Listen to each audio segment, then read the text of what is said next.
சரி, சங்கீதம் 106 1 25 வரைக்கும் நம்ம இல்லையா கர்த்தரை நீங்கள் அவர் நல்லவர், அவர் கிருபை என்றும். ஏன் அவரை துதிக்கணும்? நல்லவர். ஒரு கொஞ்சம் நல்ல பதவரே அப்படின்னு கேட்டான் ஒரு வாலிபன். சொல்றாரு, ஏன் நல்லவன்னு சொல்றேன்? நல்லவன் ஒருவனும் நினைக்கிறோம். நான் சொல்லுவேன், என்ன மாதிரி நல்ல யாருமே இல்லை நான் சொல்லுவேன். ஆனா அவர் என்ன சொல்றாரு? பிதாவாகிய தேவனை தேவை ஒருவனும் நல்லவன். எந்த அளவுக்கு நல்லவன்னு சொல்றது எனக்கு நல்லா கவனிச்சு பாருங்க. நான் நல்லவங்க நேர்மையா இருக்கிறங்க, யாருக்கு அந்த கெடுதலும் பண்ணதுங்க, யாருக்கு அந்த துரோகம் பண்ணதுங்க சொல்றவன் தான் நீங்கிறான்.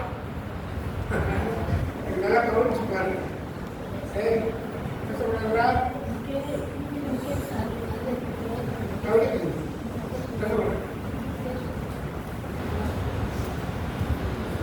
நல்லவர் அவர் மட்டும்தான். அதனால்தான் இந்த கர்த்தரை துதியுங்கள், அவர் நல்லவர், அவர் கிருபை. யார் ஆண்டவரை துதிக்கிறாங்களோ அவங்களுக்கு தான் அந்த கிருபை வரும். எல்லாத்துக்கும் வராது, எல்லாத்துக்கும் கொடுக்க மாட்டார் கிருபை. அவருக்கு தெரியும் யாருக்கு கிருபை தரணும், யாருக்கு கிருபை அவங்களுக்கு எடுத்துக்கணும், அவருக்கு அடுத்தது யார் பாக்கியவான்? முதல்ல சொன்ன தலைப்பு கர்த்தரின் இரக்கம் அப்படின்னு போடுது. இந்த சங்கீதத்துக்கு கர்த்தரின் இரக்கம் என்ற தலைப்பு. பொது மொழிபெயர்ப்புல கடவுள் தம் மக்களுக்கு காட்டிய கருணை அப்படின்னு போடுது. ரெண்டு ஒன்றுதான், இரக்கம் கருணை. மாணவர் தம் மக்கள் மேல கருணை காட்டு தெரியும். யாருக்கு கருணை காட்டணும், யாருக்கு கருணை காட்டக்கூடாதுன்னு அவர் காட்டக்கூடாது தெரியும். அதை விளைவிப்பாரு. வேற ஒன்று கருணை. அடுத்தது யார் பாக்கியவான்கள்? நியாயத்தை கை கொள்கிறவர்களும் எக்காலத்திலும் நீதியை செய்கிறவர்களும்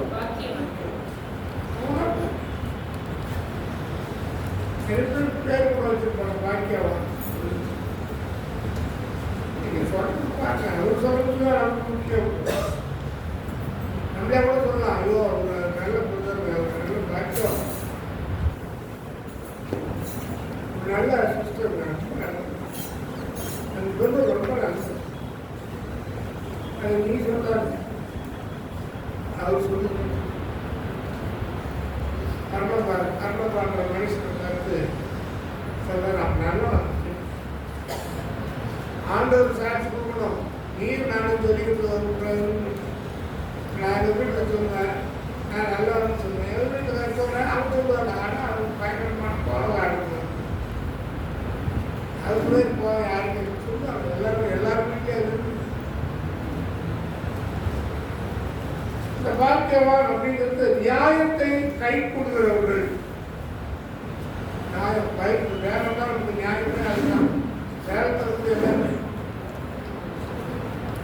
எக்காலத்திலும் நீதியை செய்கிறவர்களும் பாக்கியவான்கள். இது நிறைய அதனுடைய இருக்கு. ப்ரோக்ராம் நிறைய வச்சுக்கிறேன்.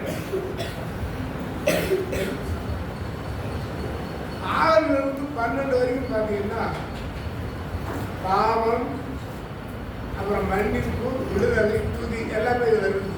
6 to 12 வரைக்கும் அது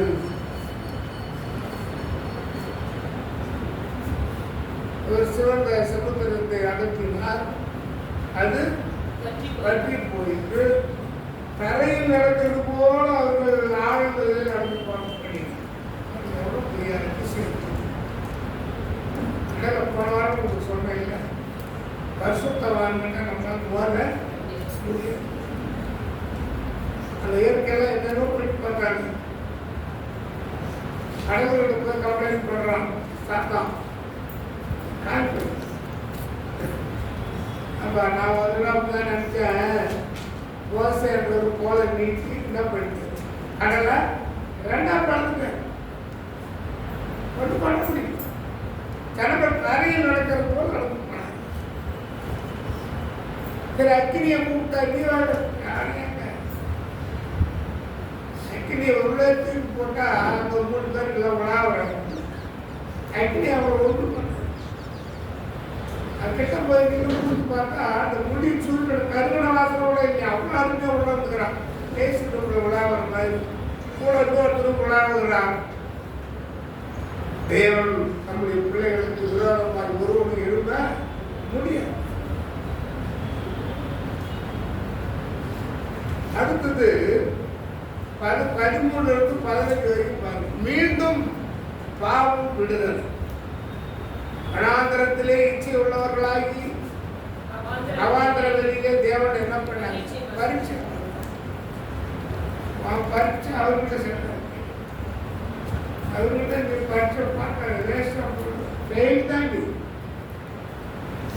தேவனிடத்தில் பரீட்சை பார்க்க இச்சை உள்ளவர்களாக இச்சையானது கற்பம் தரித்து பாவத்தை பிறப்பிக்கும். பாவம் பூரணமாகும் போது மரணத்தை தெரிவிக்காமல் சொல்றார் பாருங்க. வனாந்திரத்திலே அவாந்திர வழியிலே தேவனை பரீட்சை மீண்டும் பாவம் விடுதல். 13 பாருங்க. 14 18 வரைக்கும் மறுபடியும் பாவம் துன்மார்க்கரை அடித்ததின் மூலம் விடுதல். பூமி பிளந்து ஆத்தானை விழுங்கி அபிராமின் கூட்டத்தாரை கூடி போடுது. ஆபிராம் இல்லை, அபிராம். இதை நீங்க என்ன 16ஆவது அதிகாரம் 31-32 பார்க்கலாம்.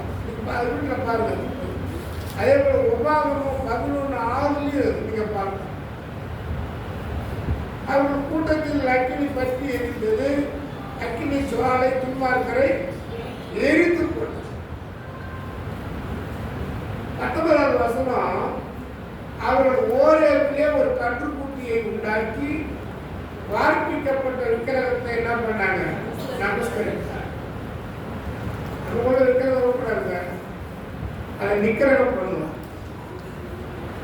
ஆண்டவருக்கு பிரியமில்லாதது எல்லாமே என்னதான்? விக்கிரகம் தான். உதாரணமா சிலுவை போடுது, சிலுவை போடுது, காதல் போட்டு நல்ல காதல் சிலுவை குத்தி சிலுவை போடுது.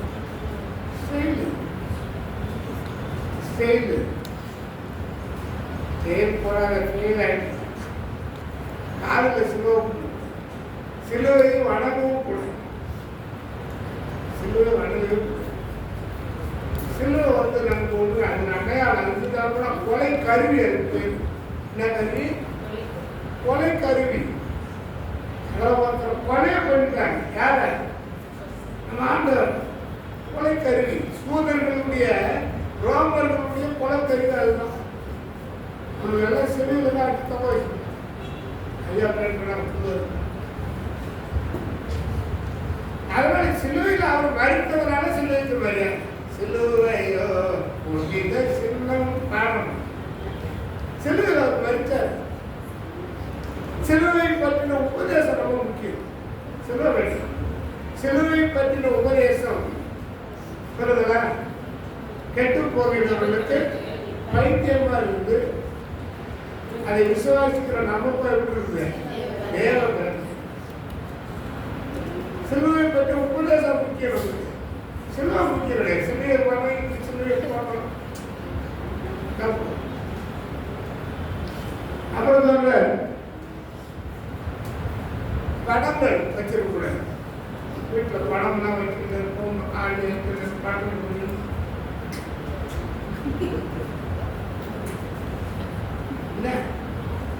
கேட்பாரு. சாத்தானே சொல்லுவோம். என்னடா வேடிக்கை காட்டி படத்தில் அவர் இல்லை. எனக்குள்ளே விடுதலை நாயகன் வெற்றியை தருகிறார். அப்படி எனக்குள்ளே என்ன ஆனந்தம். பணம் வீட்டெல்லாம் பணம் விற்கிறாங்க. தயவுசெய்து ஆண்டு சொன்னதை வெளிப்படுத்துகிறது. இந்த வசனம் கரெக்டாக என்ன சொல்றாங்க? அவர்கள் 19 வசனம் பாருங்க. ஓரேண்டிலே ஒரு கன்றுக்குட்டியை உண்டாக்கி பார்ப்பிக்கப்பட்ட விக்கிரகத்தை நமஸ்கரித்தார். அதனால படம், சிலை, வேதாகமத்தை கூட என்ன பண்ணக்கூடாது. பைபிளும் வளர்க்கிறது. பைபிள் புத்தகம் வரணும். உள்ள இருக்கிற வசனத்தை பாருங்க. உள்ள இருக்குது எல்லாமே. வேதத்தை திறந்து வாசி. அதில் எழுதிட்டு பைபிள் புத்தகம் விட்டு வேலைக்கு போகலாம். என்ன இது வேலைக்கு தப்பு, ரொம்ப தப்பு. வேதத்தை வாசிக்கிறது அது கூட தான் விஷயம் இருக்குது. பைபிள் ஒன்று கிடையாது. தாட்டில் அட்டைக்கு அட்டை ஒன்றுமே கிடையாது. உள்ள வாசி. பைபிள்ல இருந்து எல்லாமே ஆண்டவர் சொல்றதை நிறுத்துற பாருங்க. இருக்கிறான். ஆண்டு அதுக்கு பேர சத்திய வேதம். பொய் விசாரணை சொன்ன கூட இருக்குது. விபச்சாரம் பண்ற அவனுக்கு இருக்குது. தேசித்தனம் பண்ற பொம்பளை பற்றி எழுது, ஆம்பளை பற்றி எழுதுறது, பலியிட்டாங்க குழந்தைகளை, அது எழுதுறது. ஒன்று கூட மறைவே. ஆக இது தெரியாம ஒருத்தர் செய்யறான், மனைவி அனுபவிக்கிறான். யாருக்கும் தெரியாதுன்னு நினைச்சு அவனே கொண்டுட்டான். தெரியுதுன்னா ஒன்று படிச்சுட்டு பைபிள் படிச்சாதான் தெரியும்.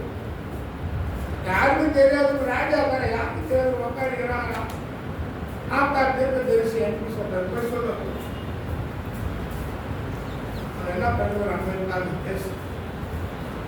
ராஜா தானே யாருக்கும் தெரியுது சொல்றேன். அது இது கை வச்சு அழுதான். என்னென்னோ பண்ணி பார்த்தான். அவன் பிள்ளைய அடிச்சாரு. நிறைய நடக்குது. இந்த விக்கிரகம் ரொம்ப முக்கியம். அதை நீங்க வளர்க்கணும். படத்தை வளர்க்கணும். அதான் ஏற்கனவே சொல்றேன்.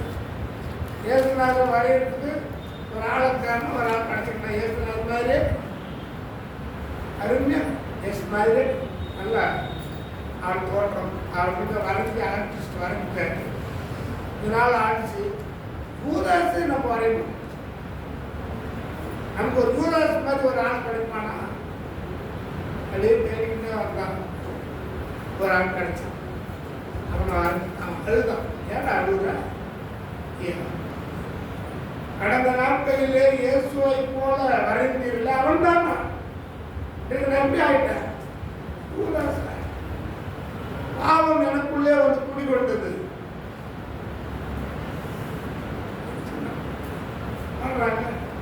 ஒரு பழத்தினால வந்த பாவமடா, அந்த பாவத்தினால் வந்தது சாபமடா. பழத்தினால வந்த பாவமடா. பழம்தான் சாப்பிடாதன்னா சாப்பிடுறது. அவதான் சாப்பிடுறான். இதை செய்யாத அதைத்தான் செய்யணும். சரிங்களா இல்லையாடா? தொடாதானா போய் தொடுவான். அந்த வீட்டில் அந்த பாக்ஸ் வச்சுக்கிறேன். அதை தடுப்பு பார்க்காது போய் அதைதான் செய்யாதான் செய்யணும். அது மனிதனுடைய இயல்பு. வணங்காது, சிலை வணங்காது, கணத்தை வணங்காது, சிலையை வணங்காது. பைபிளோட வாசிக்கிறது தான் இருக்குது. இந்த நியாயப்பிரமாண புத்தகம் கையெழுத்தினார். வாசிக்கிறவங்க கேட்கிறவங்க கைக்கிறவங்க எல்லாம் பாக்கியவாங்க. வாசிக்கணும். சைக்கிள ஒன்றிலே சொல்லிட்டாரு. என்னன்னு ரெண்டாவது வசனம் தான் அப்படியே பிரியமா இருக்கணுங்க. வேற சும்மா கடமைக்கெல்லாம் வாசிக்க கூடாது. நிறைய பேர் கால் இருப்பாருங்க. செய்யாத ஐடியா கொடுத்தாரு. ஒரு மாதத்துக்கு ஒரு காலம் இருக்கணும், பெருசா தான் இருக்கணும் அப்படின்னு. அது வேலை என்ன தெரியுமா? கடையை போட்டு எவ்வளோலாம் கொடுக்கணும். ஆண்டவருக்காக வாங்கணும். 5ஆம் வசனத்துல போட்டிருக்கு.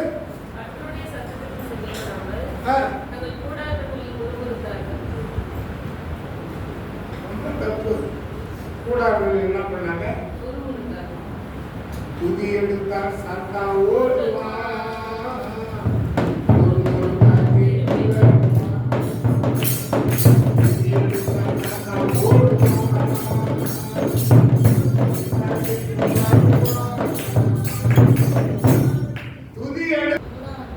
கூடாரங்களில் முறுமுறுத்தாங்க. வீட்டில் போய் முறுமுறுத்தாங்க. ஆண்டவருக்கு செவி கொடுக்க மனசு இல்லைன்னா என்ன வரும்? முறுமுறுத்தான்.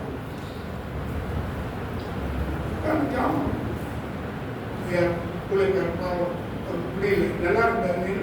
நான் வந்தா போயிட்டு நடந்தேன். உங்களுக்கு தெரியும், பைக்கெல்லாம் ஹீரோவோட பைக்கை அந்த தூக்கி அழுத்தி போனேன். நீங்கள் நிறைய பேர் பார்த்துட்டு என் வண்டியெல்லாம் வந்து ஒரு கஷ்டமே இருக்கு. ஒரே தூக்கி அழுத்தி அனுப்பிட்டு இருக்கும். அங்கே போய் எங்கள் வீட்டுலாம் போய் என்ன சொல்லும், வண்டி கூட்டிட்டு போகிறேன். அப்படி பலன் இப்பயும் அதை தூக்கலாம் பலன் இருக்குது. என்ன இல்லை சக்தி போதில்லை. 4 நாள் அந்த சக்தியில் பண்ணி போயிட்டே இருக்கு. நீங்க எல்லாரும் சாத்தானை எதிர்ப்பதற்கு தேவையான சக்தியை பெற்றுக்கொள்ள வேண்டும். முறுமுறுக்காதீங்க. அல்லேலூயா. அது உங்களை